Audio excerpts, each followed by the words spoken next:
In the crisis in Ukraine, President Biden announced new sanctions today in response to what he called Russia's invasion of Ukraine. And there's new details this hour on the diplomatic effort. WGN's Dana Rebick is joining us now with that. Dana? Well, within the last hour, U.S. Secretary of State Antony Blinken announced he is canceling a meeting with Russia's foreign minister this week after moves the country made into Ukraine last night. We heard from President Biden this afternoon as well on just how exactly the U.S. is now responding.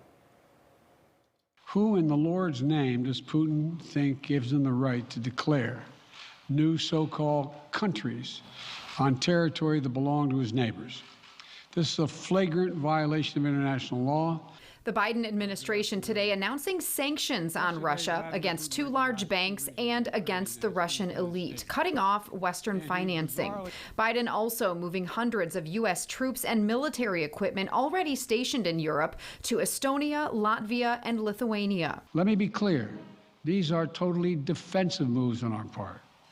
We have no intention of fighting Russia.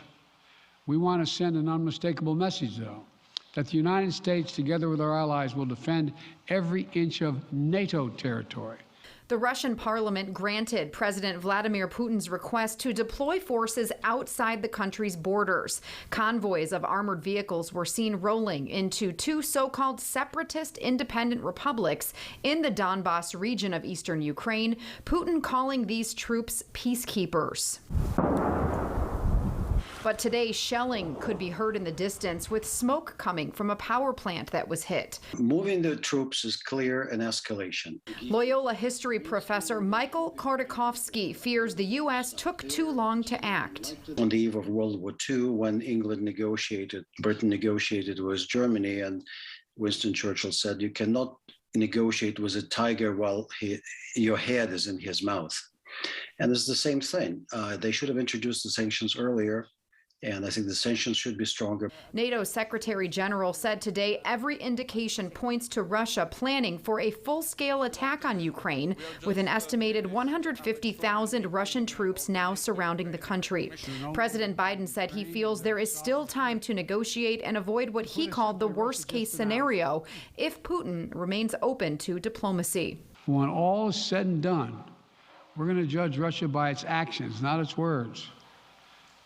And whatever Russia does next, we're ready to respond with unity, clarity, and conviction. The United Kingdom also imposed sanctions against Russian banks and oligarchs. Germany announced the halt of the Nord Stream 2 gas pipeline project with Russia.